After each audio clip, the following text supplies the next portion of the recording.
Welcome to the Wild Ones podcast. Francis is away this week, so instead, I'm Jimmy, and I'm joined by pro bike mechanic Nic from Backyard Bike Shop. Good morning, Nic. Morning, Jimmy. How are you?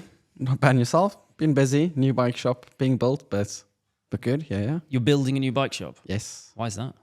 Because Tyne Bridge is getting redone, so we have to move. Oh, okay. But much nicer, much bigger, more space.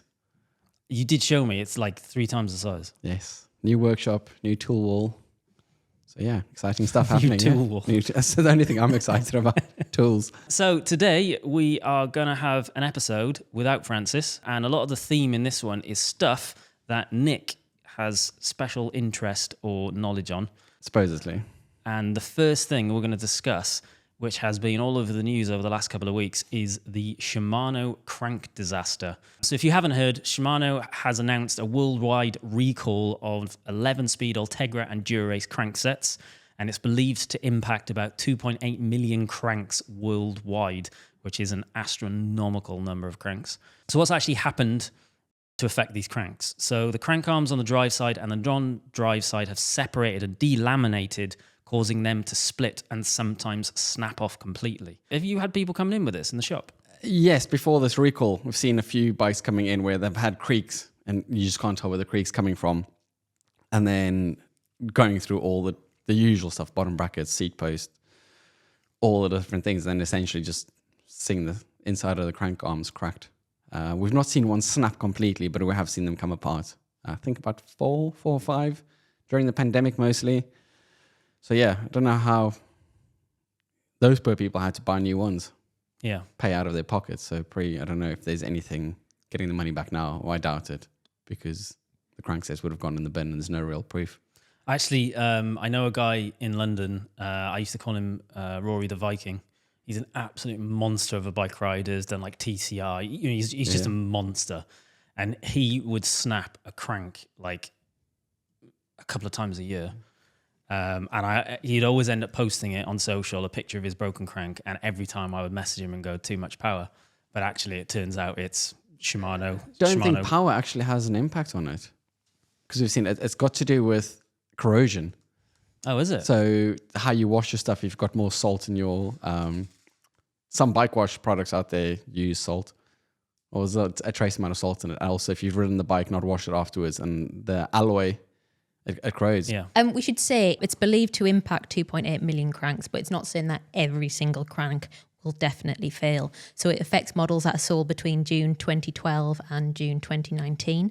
Shimano has provided a list of affected models, which we can put in the link for the description if anyone's concerned and they want to check. It's going to be more of a problem in people that live in wet, high humidity countries. Or places closer to the coasts, sea salt and things like that. Road salt, if you, like over here in winter, they salt the roads for cars to not slip all over the ice. It's called galvanic corrosion, which I think is the main cause of this. Obviously then, if it starts corroding and you have massive power like Mr. Viking or Mr. Rory the Viking. Rory the Viking, yes, probably snap. But for a lot of people, it will still crack even if you don't put out tons of power. So Shimano launched an inspection program officially in the UK this week, where bike shops are now advising cyclists with one of the affected models to stop riding the crank completely. And authorised Shimano dealers, of which you are one, Nic, yes, are being told that they need to do an inspection of cranks for free for any signs of damage and replace them free of charge for customers. Yeah, as far as I know, obviously they've just sent us some paperwork for it. It's free to the customer. Bike shops will get reimbursed for 45 minutes worth of work or labour. I think it comes to about £36 to inspect the crankset, see if there's any visible problems or damage you can see. If there is, we send the crankset back. They send a new one out for the customer, which I don't know what the numbers are. You talk about 2 million affected. 2.8. Sorry, 2.8 million affected. If this becomes hundreds of thousands of cranksets, where are they going to find these cranksets? I mean, this is going to be a pandemic level problem again because production, it's 12-speed cranksets they're using, but they're still selling 12-speed group sets. Where are they getting the spare cranks from? So can they put a 12-speed, can they replace 11-speed crankset with a 12-speed crankset? That's apparently what's happening with rings that are compatible with 11-speed group sets still. Right, okay. So I don't know if it's the same rings working or different ones. We don't have a lot of info just yet. I think The actual inspection program starts today. And also, I don't know what happens if you have it inspected, it's all fine, and then 2 weeks down the line or this winter it breaks. But I'm assuming Shimano is a reputable company. Well, it's assumption, but I'm assuming they'll still just have it inspected again if it starts making noise. But yeah, it's a bit of a, I don't know. We just don't know. I think it's quite interesting that I guess it's, you know, very early in this information coming out. But like when we first asked you about it, you hadn't received any information. The first proper information I received was actually an email from Sigma Sports, which is a massive UK-based bike retailer, because I'd bought a bike from them probably 6 years ago, which would have had a crank on it that now needs replacing. And even that email was kind of like, stop riding your bike. There's going to be a recall. Here's a hotline number for Shimano. We'll see what happens. There's a lot of people now all over the world which are going like, well, what does this mean for me? Do I have to stop riding it? Is it safe? Is it not safe? I think it's a difficult one. America is obviously the one that started. They've got a recall in America. And that's, I don't know, I assume it's legalities. Obviously pure assumption, but I'm assuming somebody must have taken legal action against them, because there's a guy on Instagram, Thank Shimano, and he's been going on about it for 5 years, about these cranksets coming apart. We've all known about his bike shops, but Shimano just said, it's not our problem. And I think somebody in America has now made it their problem. And that's escalated. Now Europe and the rest of the world are following suit, saying, well, if you're doing it over there, surely it needs to be done over here. But it's a difficult one. I mean, I feel sorry for them, because that's a 2.8 million cranksets involved that's a lot of cranksets. Mm-hmm. The production is just a level of recall that we haven't seen in the cycling industry before. There's been loads of other recalls, but nothing that affects almost everybody in the sector. Yeah. They must be confident that a lot of them aren't going to need replacing. That's what it must be, surely. That they're going to spend a lot of money getting bike shops to check them, and actually they're going to be fine. It's a nightmare all around. It was interesting. We were looking this morning. So Madison is the UK distributor for Shimano, and that's who you would deal with, isn't it, Nick? They sent out like a press release, didn't they, to all bike shops, which was kind of outlining what this inspection would be. And I thought it would be more technical than it is. It's basically a visual inspection of both sides of the cranks, and then listening out for a creaking noise, which we can play that noise now. What they've given an audio example of the creaking. But how do you produce the creak? By just pedaling the bike. Just pedaling the bike produces the creak. So this is it.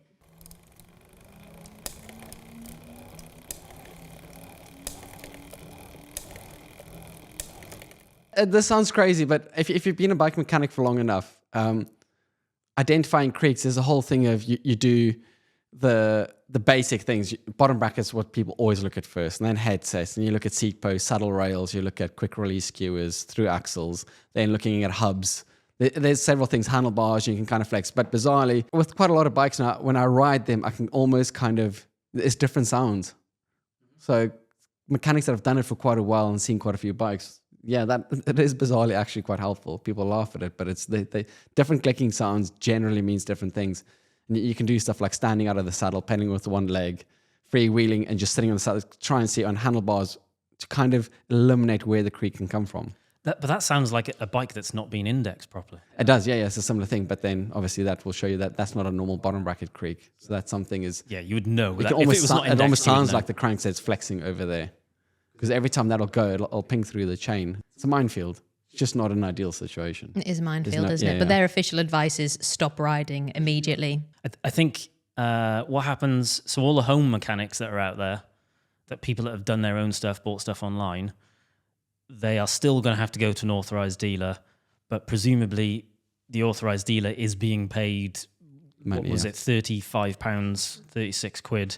So there is at least a financial incentive for them to... Yeah, without the financial incentive, they wouldn't have done it. Well, yeah, because otherwise you'd be working for free. Free, yeah, for essentially stuff sold by... Because, for instance, you got yours from Sigma, but you're not going to drive down to London to have your bike inspected. You're going to have to bring it to another bike shop. Yeah. Because they would have sold online far and wide. Mm-hmm. There'd be people buying abroad from Wiggles and Chain Reactions that's going to be affected by it. Yeah, definitely. I once had a Cannondale Cadex long time ago. It was my first cyclocross bike, which I actually raced, and they had a recall on the forks. God, it must have been 4, maybe 5 years ago now. I remember that. And I distinctly remember that. So they basically, I can't remember what the issue was. Basically, the forks had to be. It was a similar thing in that it was like, your bike is not safe. You should not ride it.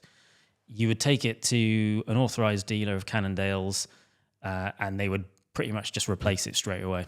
They didn't have stock of them straight away, though. It was relatively quick, though. Okay. It wasn't like it didn't take ages. It wasn't a big deal. It was a slightly different design, which wasn't quite as well. Actually, no, it was fine. But I remember talking to the guy in the bike shop. It was actually Max from Lewis. What were they called? Cyclery, Lewisham Cyclery. Yes, I think I know which one you're talking about. They just opened back then as well. They were quite shop, new then. Yeah. And I think there was a thing where Cannondale basically said to the bike shops, send us a picture of the destroyed crank. So basically get it off the bike, destroy it, and we will give you X amount of money to cover all of the costs. Yeah. I thought it was a great way of doing it because it was a really definite financial incentive for all bike shops, even indies and smalls, to basically like, doing the recall and getting them replaced and off the road. It's a difficult one though, because that does work. But I remember there's different recalls where, so for instance, we've had, not recalls, but I've had a customer who's had one of those extendable Canyon handlebars. Yes. The bars that like go wide and narrow. Yeah. And his was cracked.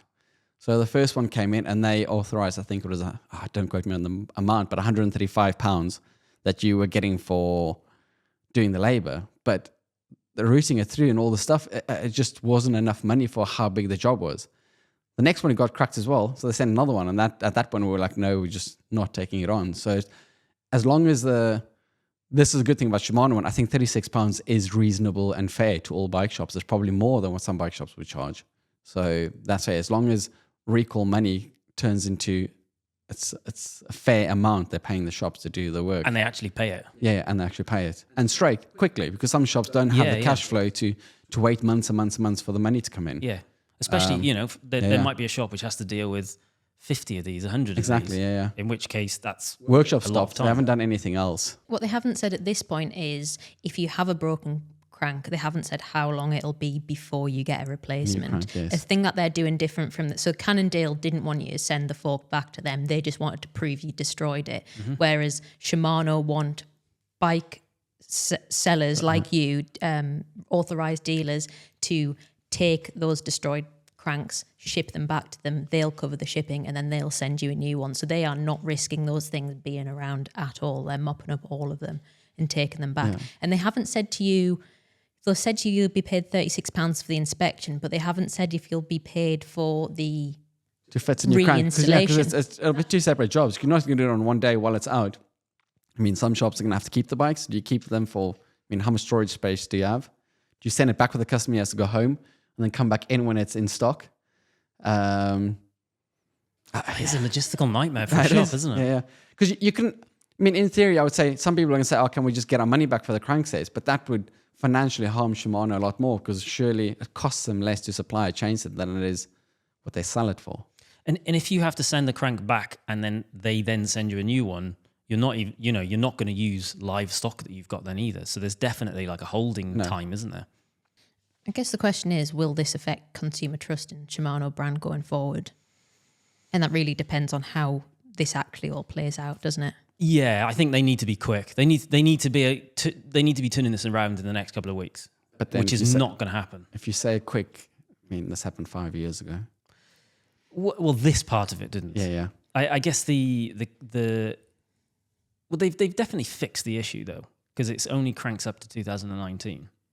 Yeah, but starting from 2012, I think there'll be a lot of very angry people who have probably had these cranks. I saw there was reports of people whose crank had broken a couple of years ago. They went to the bike shop and they were told that the warrant, I think as standard, Shimano has a 2-year warranty on its parts. So the warranty had elapsed, so they were told to go home. So they probably binned them and bought new ones, and now they're finding out that they can't get any compensation for that. We replaced during the pandemic, we couldn't get chain sets. So we couldn't get them a new one, same. So we sold actually quite a few Praxis chain sets instead. Is this likely to be an issue for bike manufacturers? So actually, like, your Specialized and your Scotts and your Cannondales of the world. Like, what happens in this scenario? Well, You're still going to go to a bike shop to get it fixed rather than... pre this information we got, that's what I was thinking that OE is a completely different beast to... So essentially, Shimano sells directly to brands like Specialized, Giant, all the big ones. And then they sell through distributors to shop, which is aftermarket. The OE brands must be paying a lot less for the group sets, because you look at some bike brands you got there, a frame set costs an 1,800 quid, and then you can get a full bike with 105 on it for an extra 150 pounds. So yeah, how do they do they just pass it on saying this warranty side is your problem to deal with, not ours? So From what I can tell, but now obviously they've taken it's everything. They've not said, is it on a bike or did you buy it aftermarket? Did you buy it through Madison or did you buy it in Australia? It's becoming a worldwide problem. So I'm assuming you could have bought one in America, moved to the UK, use the UK system, or vice versa. It's essentially, which is good. They've done well. I mean, you can't fault them for that, because they could have easily just said that it's a great import. Go back to where you got it from. Yeah, I think because it's a safety issue, they just can't afford to do that. From what I can tell, if you have a look at the barcode on the back of your crank and it's one that matches these affected codes, you can go to any authorized Shimano dealer. And because Shimano is covering the bill for the bike shop owner and the customer, you can just go anywhere and get it fixed. This is where small bike shops are going to win. For once, which has not happened in a very long time. Online, they sold loads of stuff. You cannot take your bike back to Wiggle. They're not going to be inspecting it. Where it's going to have to go to small bike shops. Small bike shops are going to get the money off the back of this. And luckily, customer can't blame them because they didn't sell it to them. There will be somewhere sold it, but obviously, nobody sold Shimano thinking this was going to be a problem. They didn't sell it thinking, it's not like one of your Chinese groups that you guys order in. You convince somebody to do that and the lever snaps off on the first ride. I think my final thoughts on this are, if you have one of these cranks that's affected, don't be angry with the bike shop that you take it to if they don't have loads of information and they're not able to change it straight away because they don't have the resources to do that. Be patient, support your local independent bike shop and don't take it out on them. And hopefully Shimano are going to deal with it quickly and effectively, and everyone will be back on their bikes and riding safely. Moving on to a potentially controversial topic. Once again, we are going to talk about Specialized because they like doing really Hyperbolic. Fun things. No, they've just got a very active marketing team. They have. So Get paid a lot of money to do good work. Specialized have just released, in quotes, the world's lightest gravel bike. It's called the S-Works Crux. The Crux has for a long time been their cyclocross bike, which now has basically rebranded into a gravel bike. It claims that it's the lightest of its kind with a frame weight of 725 grams and a complete build of 7.25 grams. It has clearance, 7.25 kilograms. It has clearance for 47 mils on 700s and 2.1 inch tires on 650Bs, which is the same as the Diverge. And it has a price of £11,500. That's a SRAM Red though, so... That is SRAM Red, is it? Yeah. I mean, several things off this topic. Firstly, does this mean cyclocross as a bike design is dead? Obviously, cyclocross will happen, but yeah, because they're not doing... I mean, everybody's dropping it. I think Ridley is probably one of the only brands that's still effectively making cyclocross bike. Kinesis, who is big in the UK for cyclocross bikes, even they do a GX race now. So it's a gravel bike. You can still do... don't get me wrong, you can still do cross on it, but they've made them less twitchy, short, longer wheelbases. It's all a dual bike. So, two things on this. The lightest gravel bikes of its kind. I just don't get it. Don't get it at all. 725 grams for a frame set. That's lighter than most road bike frame sets out there. How do you make a frame lighter? Use less carbon. Now, it's gravel. Gravel is inherently, depending on how bad you are, obviously, the gravel I do is really bad. You don't do gravel, you do mountain biking. Gravel, yes. You do mountain biking on gravel bikes.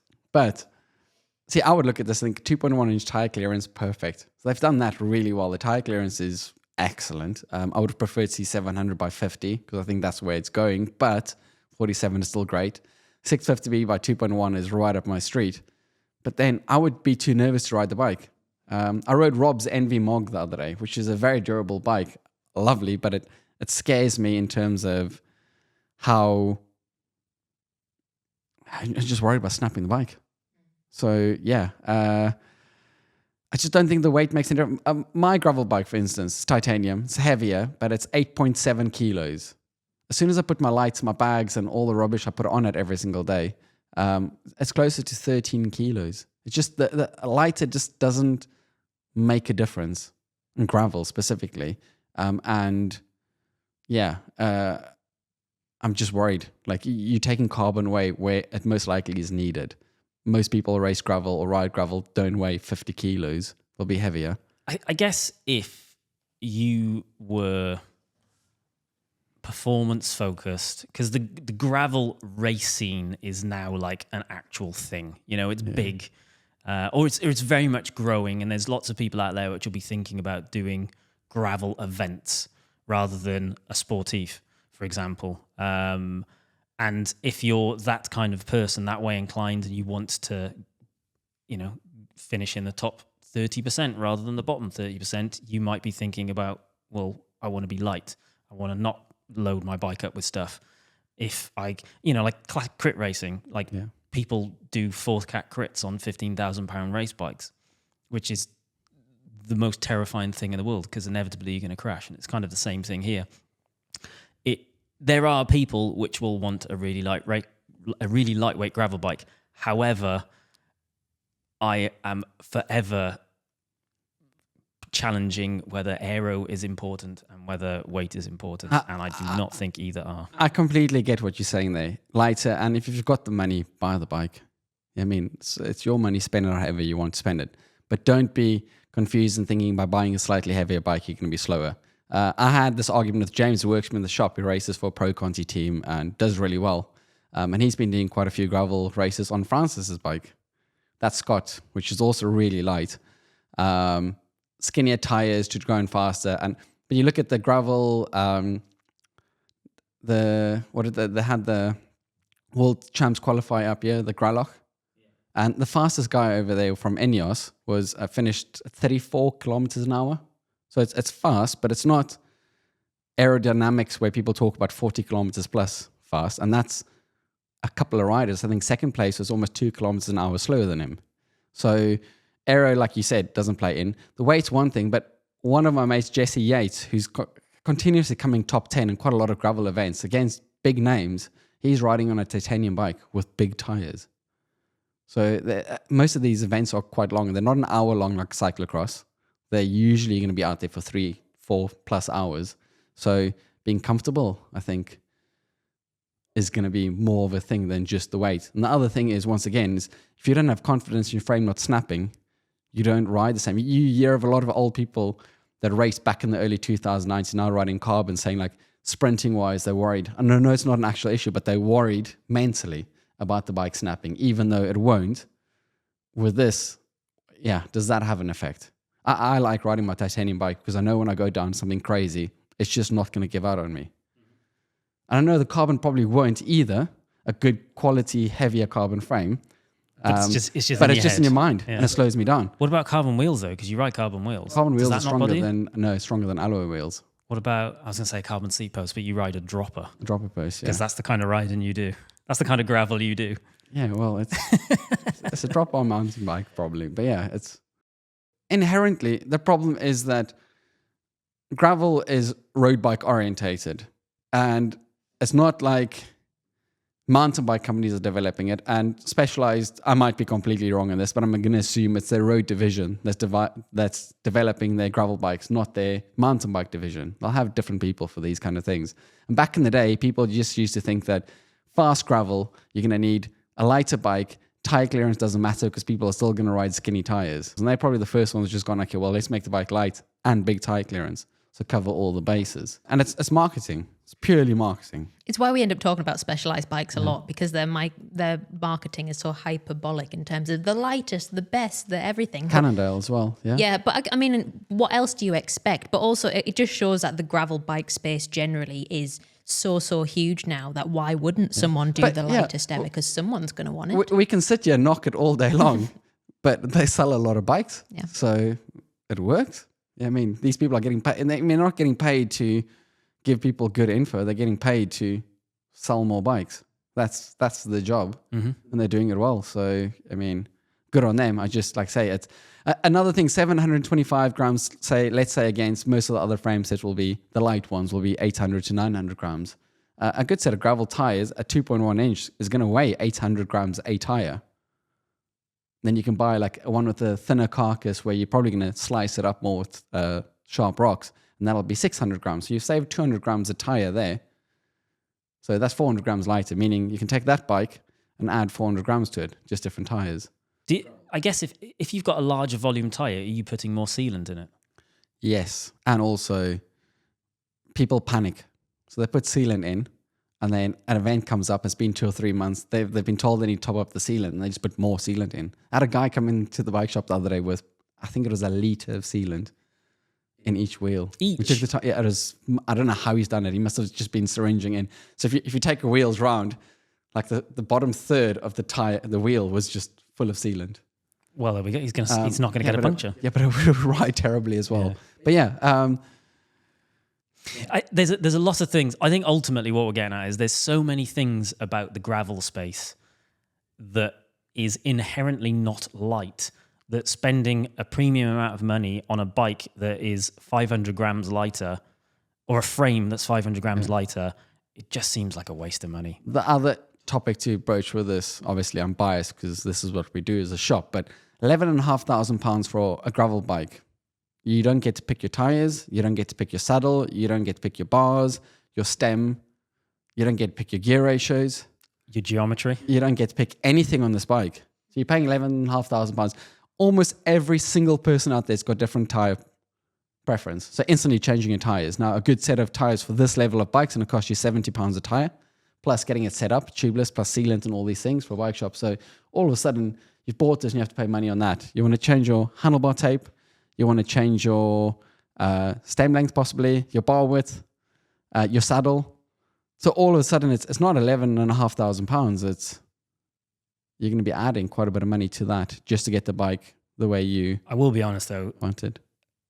Specialized bikes do look great. Oh, it's a pretty bike. That was what I thought as well. It does look good, doesn't it? I want that bike. I'm never buying that bike, but they just always look good. What it really needs to be is if 11.5 grand seems like a lot of money to you, it's definitely not worth investing in something that you're going to throw around. It's going to get rocks, flip up off your wheel and then hit it and stuff like that. Chipping it to bits. Exactly. Whereas if 11.5 grand is somehow pocket money for you, then first of all, good for you. But also then go for it. Why not? Do 2 bikes then though. Use that one for your dirt, your reavers, your smooth gravel rides, and then you get yourself something a bit more durable for... Like a custom steel one, like my Howler. Yes, or titanium. Or titanium. Which, I smashed through a brick wall with my titanium one. Broke my arm, but the actual frame was still okay. And that does lead us quite nicely onto the big question for this episode, which is, what's the next big trend in cycling? And I believe you have a theory on this. Yes, so obviously it's been aerodynamics for quite a while now. The new thing is vibration loss. And I think that's going to be much, much, much bigger than aerodynamics. Aerodynamics in the past focuses on professional cyclists. This will help them as well, but vibration loss will actually have more gains in amateurs, slow people. The older I'm getting, the more of an issue it is as well. So I'm going to guess that vibration loss is making your ride more comfortable, not focusing on geometry. Yes. Geometry is important. That's a separate factor. Thing, then. Yeah. Geometry is how comfortable you're on the bike, but you could be the most comfortable person on your bike, have the perfect setup. If your bike is rattling you around, if you put wooden wheels on your bike with no tires, obviously that's an extreme example. Or tennis tires. Yeah, your position might be comfortable, but you won't be comfortable. And that's the thing. So Originally, it was just purely about comfort. So the longer you ride, that you're not feeling fatigued by essentially getting rattled around. My analogy I've used in the shop with people before is that if you take a car from where we are up north in Newcastle, let's say an old style 90s Mini Cooper S, drive down to a great car, and you drive down to London in it at 70 miles an hour. Not possible. The speed limit, but let's say Four-speed gearbox. But let's just say you did, and then got out of the car, and somebody else, or you had a clone of yourself, body double, and he drove down, or she drove down from Newcastle to London in a modern Mercedes-Benz E-Class or S-Class, one of the big comfy ones, at the same speed, you'd be a lot less tired when you get there because of vibration and how you're getting rattled around. The other thing that you also get is, which I think is a big thing in cycling, especially with journalists, is that you will feel like you're going much faster in the Mini than you will do in the Mercedes-Benz or like a Rolls-Royce. So certain bikes vibrate, they're stiffer, they're harder, you pump your tires harder, and all of a sudden your bike's a bit more twitchy and you just feel like you're going faster. But it doesn't necessarily mean you're going faster. And there's companies like Zip, they've done tests on all of this. But I love the feeling that you're going fast, even if you're not. Oh, that's fine. So that's something that I think is really, well, for me, is really important about road bikes. Yes. Is I don't actually care about going fast. I don't care if it's light. I don't care about if it's aero. But when I'm riding it, I want it to be exciting. But yeah, for the first hour. But after that hour, when you start, your body starts Well, getting tired. I don't ride over an hour because it's too hard. That's perfect for you. I would go back to 23 millimeter tires and pump them up to 145 PSI and go wild. Yes. I do think this is interesting because I'd say I've spent a large part of probably the first 8 to 10 years of riding bikes properly. Like, I was so obsessed with the feel of the bike. You know, I wanted it to be fast and nippy, but it never actually means that you are going fast. Yeah. And I've always found going long hard. Yeah. And it's probably my gut instinct is that this would have helped me ride further when I wanted to. Yes. But this is something that's been happening for quite a while. Nobody's actually using the term vibration loss. No, yeah. Firstly, from our previous thing, Specialized made the tires much bigger, which is really good for that. But those marketing companies aren't using it yet because it's a very, very difficult thing to actually talk about. Aerodynamics, I can say you're saving this many watts because I've done wind tunnel testing and things like that. And that's got to do with the size of an average rider, where speed and a lot of aspects influence this. So it's much harder to kind of quantify and much harder to sell in that sense. But you can already see tires have gone from 23 mil to 25, and now they're saying 28. They're starting to up it to 30 millimeter tires. And that extra speed you're gaining isn't based of rolling resistance. It's actually, that's a small aspect. It's got to do with those bigger tires. You can run high volume of air in it, so lower pressures, which essentially negates vibration to some extent and makes you faster. So you're saying things like Cannondale's Topstone and Specialized Roubaix, maybe? The ones that have, so the Roubaix has got little springy... So it's suspension stem, yes. There's loads of stuff, how you can reduce vibration on your bike. Obviously, tires is the easiest and cheapest tire pressure. Are you saying that Specialized Roubaix and the Cannondale Topstone are then actually really good bikes that are possibly better further, than ones like something without? a bike that I've really not liked, but if you go back to it, something like the old... They've done it in wrong ways. Cannondale's Lefty. Okay. What's the... This is actually now overrated, underrated, Lefty folks. they did a gravel bike. I can't remember the name of it now. But anyway, it had a Lefty fork on it. And if anything, that probably should have made it faster. I didn't mind the suspension bit of it or the Topstone's pivots in the back. There's loads of other things that I had issues with on the bike. Yeah. But those aspects of it is really good. Redshift, suspension stem, suspension seat post. It's just makes it better. You can go way further into this. You can talk about Irio Tomasini, who's been making frames in Italy for 60-something years. And he talked back in the day saying a lot of the pro pelotons crashing these days because vibration. So when they're cornering and your bike's bouncing on the road, very like small millimeters and it's micro thing, but essentially every time it's bouncing, it's not gripping the tarmac fully. But So- you were telling me about this earlier, and you were saying because the carbon bikes are so stiff and the wheels are so stiff and tire everything pressures is are too high, stiff and hard, that actually it's juddering around when around they're the corner. trying to So you're losing traction. This is where our mountain bike suspension comes into play.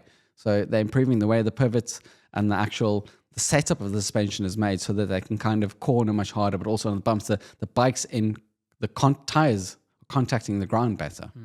So Have you seen some slow-mos of mountain bikers taking fast, yeah, what do they call unreal. them? Burns, yeah. Like Burns, yeah. hammering it around those, and you see how much the tire compresses and spreads and Spreads, almost yeah. looks like it's about to flip off a roof. Bianchi did this, I think 2014 or so. They released this whole countervail thing. And they said it's a big thing for their time trial bikes because you could now corner on the top of the bike, on the top of your aero bars. Because you can hold on to that when you corner because you've got less vibration. And that had purely, in the carbon fiber, had a dampener in. Something which steel frames and titanium for years and years have been doing because it dampens vibration. So it makes the bike more comfortable in that sense. Which in essence, even though it's a heavier bike, to some extent makes you faster. Yes, you have an issue with some of them where they flex a lot, so you lose power. But there's crazy statistics out there. I don't have it written down yet, but I know people talk about like the cobbles in Paris-Bay and say to travel at 35k an hour for somebody that weighs, I think the full system weights a bike and rider 92 kilos, which is the average kind of weight of a rider and a bike and the pro peloton doing the classics. You'll need 339 watts to hold 35k an hour on the cobbled sections. But as soon as they get into the velodrome on the smooth surface, that drops by almost half, down to I think it's about 170 watts with the power needed to hold 35k an hour. That's monstrous savings that you're having. Yes, those are the two extremes, from the smoothest to the roughest. But SRAM's done a test as well where they've tested tire pressures. Becomes complicated, but they say same wheels, same rider, 90 psi tire versus the same tire, same condition, same speed, but dropping your tire pressure to 30 psi will in essence save you 48 watts. And this was on a road surface Yes, as well. that's like rough road surface. Yeah, we've been talking about, it's easy to see the application in gravel or mountain biking, but actually, if you think about like buttery smooth tarmac, feels lovely to ride on. Versus any other road surface, you will actually get vibrations. You get the contrast. You go on roads up here and it's perfectly smooth, like resurfaced road. You ride and it's perfectly smooth, and all of a sudden there's just a line and you go over back to a rough surface and you can instantly feel how much harder you have to work. So you're actually you're suggesting that if your setup can absorb more vibration, i.e. it doesn't pass as much through to you, you actually need to produce less watts for the same speed. Yeah. And this becomes a bigger thing. There is the aspect of, you can negate it slightly. The faster you go, the less vibration it affects you. So once again, professional cyclists, this is a problem we're going to have because everything we get, aerodynamics, all technology in the world, lighter bikes, all of this is trickle-down effect from what the Pro Peloton, World Tour, Tour de France, all of them are doing. So they do something, they pass it on and they sell it to us older, not as skinny blokes. But it doesn't have as much effect. Like most aerodynamics, they talk about 40 kilometers up. There's gain still for people slow, but it's not as much. Or you can talk about bearings. Sorry, I'm digressing, but enduro bearings have done a test with a good quality basic alloy, chromium steel bearing that'll cost you £3-4 versus a top of the range ceramic speed bearing. It's only 1 watt. We're talking 43 watts over here 48 watts by changing your tire pressure. It's massive. So talking about Pro Peloton, the faster you go, so they analogy, and it works. If you hit the cobbles and you hit it at full whack, full speed as fast as you can, it will be less harsh than going slower. But obviously most people that buy bikes can't go into the cobbles on the Paris-Bay and hit that at 40k an hour. I want to try and work out how to test this, because the bit that really fascinates me is that you might actually legitimately need less power to go the same speed based on a setup that's just more comfortable. Yeah. Because I guess the bit that's hard to understand is that most people will think, well, if there's sponginess, if there's softness, if wheels are spongy and stems and things are spongy, then that is lost energy transfer, which has always been like the theory, isn't it? Like with shoes, like cycling shoes became so unbelievably uncomfortable because it's like, well, you want to be able to transfer every possible watt from your body into the pedal so that it goes into the drivetrain. It's basic physics, though, like Newton's laws. Every action has an equal and opposite reaction. So I get what you're saying, but that's true in terms of you want stiff cranks, you want stiff shoes, but you need to remember every power you put through, there's going to be something back. So what is your source on all of this? Because it currently sounds like you're studying a PhD in astrophysics or something. Well, there's loads of reading material. Zip's doing a lot of testing on this at the moment. Yeah. So if you go onto Zip's website and just type in vibration loss, it'll come up. There's loads of white papers that explain about everything. But the biggest thing with this is that I'm trying to get across is this doesn't affect only the pros.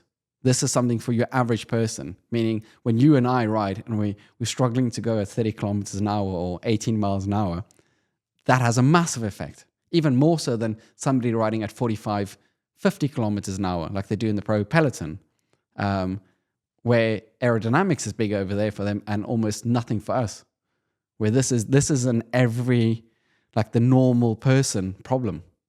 Vibration loss. And then, like you say, what you've just said, spongy tires and things like that, that's just a perceived thing. It's perception. The fatigue point is really interesting because, you said it, you get uncomfortable over an hour. I feel it as well. I like going for a blast, but I couldn't keep up that pace or sustain that effort for a long time. And it's interesting because like bike fits have become much more of a talking point, aren't they? And that's to try and make you feel more comfortable on a bike over a long amount of time. Is it positional or is it the fatigue you're getting from having your stiff shoes and your stiff, being juddled around for hours on end? I've had this problem because I've been riding for over 20 years and my position's fairly dialed in. And I started with my road bike, same length top tube, same stem, same setup. And when I got my first gravel bike, I duplicated perfectly. So I still had 120 mil stem on there, quite slammed down, and was comfortable on the road. I started doing more and more gravel, longer rides, and I was getting this mega pain in my back, my neck. And everybody said, well, go slightly shorter and higher. So I ended up going from 120 to 100 mil stem. I even tried a 90, but went back to 100. And then I've gone up probably about 2 centimeters up. But it was still there. It was a massive problem. It wasn't getting much better. The more I rode, the longer I got fitter and more conditioned, it was less of an issue. So for Dirty Reaver this year, I actually had a 6-month training program just to get myself conditioned, not to worry about the distance, but can my body actually get around the 200-kilometer ride without being tired.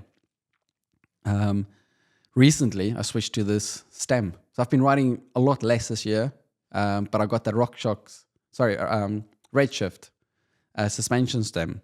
And since riding with that, neck pain's been completely gone.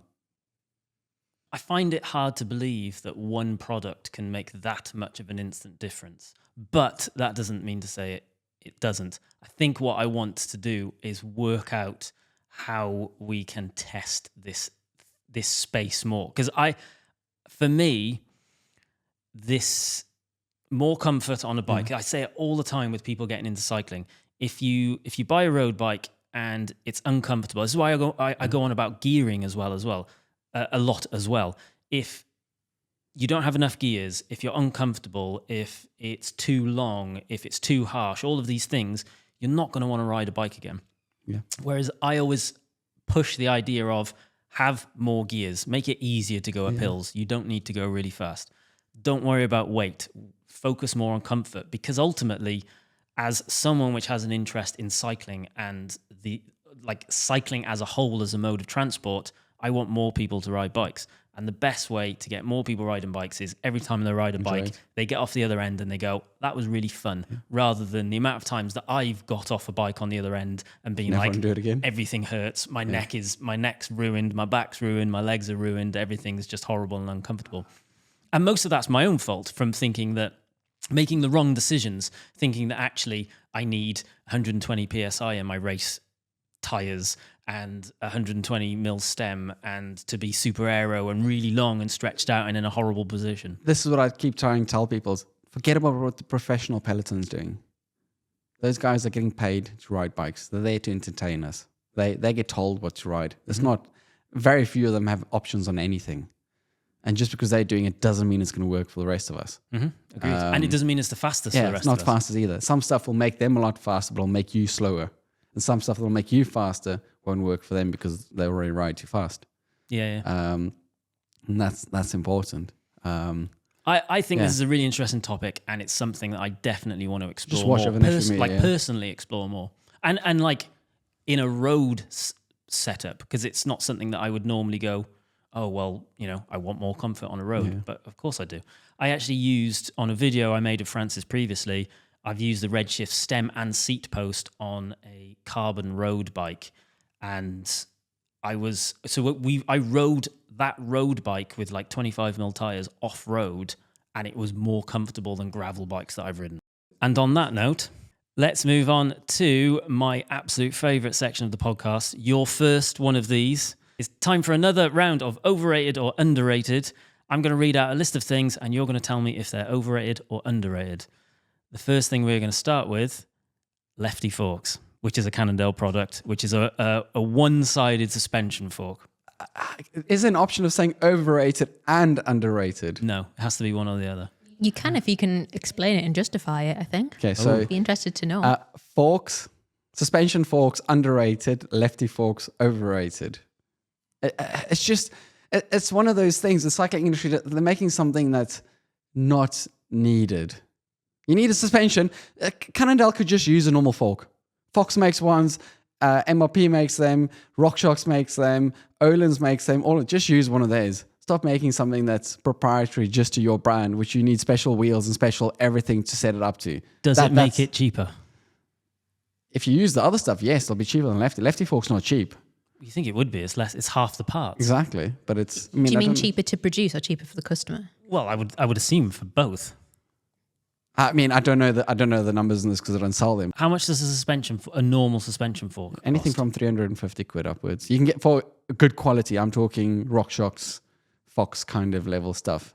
You can get cheaper ones. So there's two Lefties here. Both of them are on Merlins. Obviously, both Cannondale. Yeah. There's one that's £475 and there's another one that's £750. Yeah, so they're not cheap. It's only half a fork, so it should be half the price. I am going to say they are overrated because... We've agreed about something for the first time ever. I don't personally care about suspension forks. Okay. Yet. Therefore, I think they're overrated. The next one... Oh, don't talk about this for 4 years, please. I'm not going to. Ceramic jockey wheels.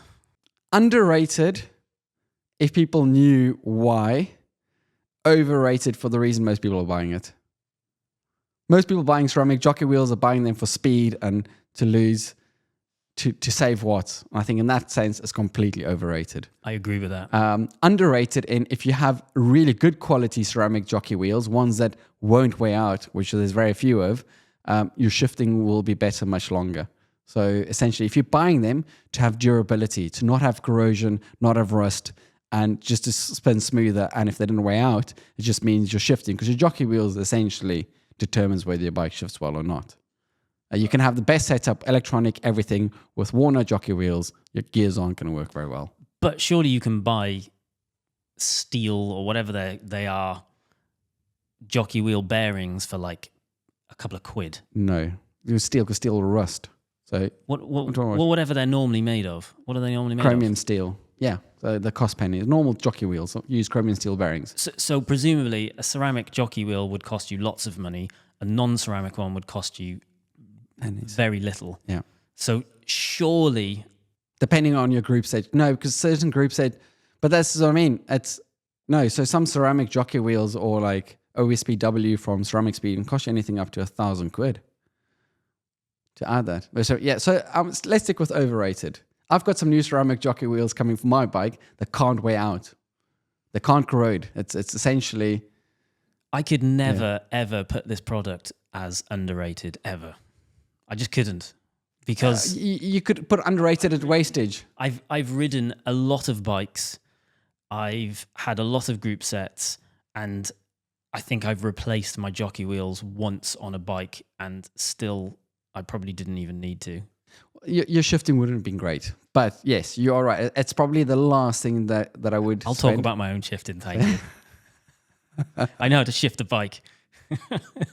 It's never been so horrible that I've even noticed it. Yeah. I think a knackered chain. On the flip side, I go through about 2 sets of jockey wheels a year on my gravel bike.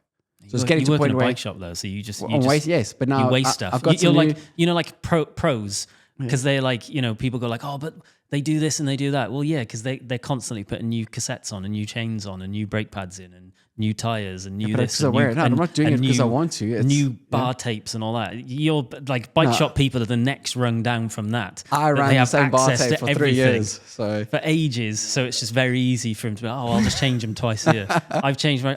I don't change my stuff, and you don't need to. And therefore, ceramic jockey wheels are pointless and overrated. Even if you need performance, don't care. Can I suggest, since this is our first guest on the podcast, is there anything that you would like to add to the overrated or underrated category? Oh, have you put him on the motor? Does he know this? Does he know? No, you don't know. But I mean, like, take 10 minutes if you want. We'll just cut it. No, I've got something. We talked about on Saturday. Boom. It's very controversial. Being South African, I think the most overrated thing in the world is mud guards. What? Yeah. That's needlessly controversial. Well, no, it's just like... You think they're overrated? Something like a good arse saver works well, keeps you dry. That is a mud guard. Yes, but like these full ones with the flaps to the ground. As a bike mechanic, it's just a nightmare working on bikes when there's mud guards. Oh yeah, they're horrible to work on. And it just kind of caught... And I think because of that, I've gone so far the wrong way that I absolutely hate mud guards. Even you get bike manufacturers saying these mud guards are specifically developed to go on their bike, and the mud guards just don't go on those bikes easily. You can botch a mud guard, but if you have to botch, because I've fitted a few over the years, you'll end up botching them, and they just don't. They're not actually on right. The angles are wrong. They're kind of up on one side, down on the other, but they work. And as someone that commuted in London a lot, all year round in all weather, having mud guards is just like a commuting godsend. Or if you do winter group rides. It is true though, sometimes you go, I mean, you always fit mine, so this is probably testament to your work, but you end up going over a bump and then it just skews to the side and it's going catching on your wheel the whole time. I feel attacked. And Specialized in Cannondale and Canyon and all these brands that come up with all these like really wild things that nobody needed. The redesign headsets and the redesign chain sets and wheel dishing and all these things. Please, can those 3 companies just come together and redesign the way mud guards go onto bikes and come up with something that's new? Because everything else is being overdeveloped and mud guards are underdeveloped. Come up with a new way to fit them. Tailfin, make me a mud guard. And let's move up to Fluff Up of the Week. Can I do this one? You can do it if you want. You messaged me to be 10 o'clock this morning, ready to do everything, but we only started filming at 1 o'clock because you forgot the memory cards. Producer Emily left the memory cards at home. I know. I think Jimmy is in charge on that. I think Jimmy's in charge. I have no reason to have the memory cards. I like how you blame Emily, but you and Francis ring me about once a month saying like, Nick, do you have any memory cards at the bike shop we can come and get from you? Meaning before Emily was here. Also not my problem. That is Francis's problem. People who edit have memory cards. I don't do any editing for Cade Media. 0 editing, and therefore I never have memory cards. But like, then shouldn't you be the sensible person over here, to like... No, I've got other things to do. Okay, fair enough. Someone should be... If you're a producer or an editor, if you're an editor, you have to So can we just blame manage Francis because he's not here? It is definitely Francis's fault. He wasn't even Because here. I mean, I suggested you buy a second set of memory cards to keep, and you've just told me you've got 12 memory cards. Something and you like need that, 3. yeah. You've just bought 3 more this morning. Yeah. Yeah. No, it's fine. I have big shoulders. I'll take the blame. The problem is, Jimmy, you packed my bag. It is actually my fault. I've got a new business idea. I'm going to invest in 3 really good memory cards and I'm going to keep them down at the shop. And then rent them to us. And rent them to you guys, but I want them back the same day. Right, on to actually one of my favourite sections is Listeners Takeover. And we have a question from Rhino. Rhino? Is this what That is what he Rhino called calls himself. Rhino? Yes. Or herself. Or herself, yeah. Themself. So Rhino says, I've recently bought a new Ribble 725 steel gravel bike, and I love it. The bike is tubeless ready, but is supplied with tubes. I'm afraid that going tubeless will just mean more maintenance and being stranded on the roadside covered in sealant. I think that's a fair thing to be concerned about. For context, I don't race. I'm not really interested in speed, but I do enjoy spending over 3-4 hours in the saddle. My priorities would be comfort, reliability, and easy maintenance. Can you give me some advice about whether I should take the plunge and what are the pros and cons? Any advice would be appreciated. Before you weighed in on this, because I know you're going to have very definite opinions on it, being a bike shop guy and someone which does a lot of this riding. My opinion on this is I love that Rhino's priorities are comfort, reliability, and easy maintenance. That is me as well. I think he should do it, but I think he should do it via a shop or via enough knowledge that he gets the right tyres, the right sealant, and learns how to do it himself, because it isn't that complicated. But getting rubbish tyres with rims that are not very compatible and rubbish sealant, it will be a bad experience, whereas getting the right stuff will make it good and it'll work. But sometimes it will not work. But ultimately, the right stuff. Oh, and even the little wormy things. So if you do use a bike shop, ask them for their recommendations. I'm sure Nic is going to have a very definite opinion on this. Go. 100% yes. Tubeless all the way for gravel. We were against road tubeless up until recently, but it's all based on sealant. All the sealants out there essentially work well for gravel because there's high volume tires, so your tire pressure is lower, so it doesn't need to be as good a sealant to seal the holes. Oh, okay. Yeah, that makes sense. So on road, obviously, you run high pressures. So if it's a road bike, only use the Silka sealant. Nothing compares with it. I'm not paid by them to say this. It just is better. We run for gravel as well, just because it's that much better for road. It's even better for gravel. I have not plugged a single tire on my bike in over a year with the Silka sealant. Is that the one that's got the bits in it? Yeah, the carbon fiber in it. Have you done that thing where people put like glitter in sealant? No, but I get the concept, but this is that. But better. But better, because it forms like a nest. You can see photos online. We've Right. seen it. But the big thing for me with tubeless on gravel bikes are that, try it. If you don't like it, there's nothing lost. Just put your inner tubes back in. Well, it's messy, isn't it? I know it's messy, but it just works better. If it seals one puncture, it's one puncture where you didn't stop your bike and get off and take a wheel off and get yourself covered in oil on your chain, and then having to get the tire off the rim, getting the inner tube out, putting your inner tube in, making sure you find what's caused the puncture, otherwise it punctures again. It's just a lot of a hassle. Where on tubeless, I would say with a decent sealant, you're going to seal 80%. 8 out of 10 of all your punctures are going to seal. The ones that don't seal, you put a plug in. The ones where your tire is cut in half, well, tube wasn't going to help you there either. But if 8 out of 10 punctures are sealing with tubeless, 0 out of 10 punctures are sealing with inner tubes. So just try it. Topping up, all of this is daunting. Tubeless has come a long way recently, because a few years ago, you had bad tires, bad rims, bad sealant. And I'm not talking cheap. I'm talking Continental, Vittoria, the top wheel manufacturers, Mavic, all of them were doing it wrong. And then somebody came out and they made a standard, the ERTO standard. And wheels and tires have to be made to the standard to comply. And you can thank Hookless for this, actually. And because of that, everybody started making the tires and the wheels to work very well together. So tubeless works better. And now with improved sealant over the time, because originally it was just stands, and they made good stuff. But loads of companies that don't even like them, like Muck-Off, they make a decent sealant. It works quite well, apparently. Lucas swears by it. But yeah, if you can afford the Silka sealant, do that. And then just learn how to top it up.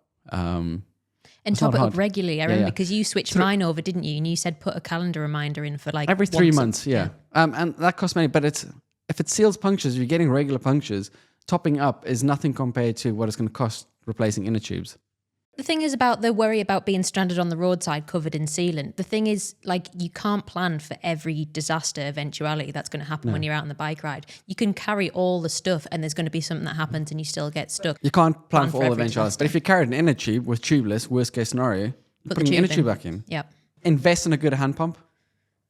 Because I do love a hand pump. To put some air back in, don't use CO2. I see it all the time on YouTube, everybody using CO2. CO2 and sealant do not go well together. Do they not? You use CO2 as a last resort. But yeah, and then lastly, learn how to use either the little worms, like plugs, or Dynaplug. Dynaplug's a bit more expensive, but it's just easy. You don't have to think about it. You just pop it in and out.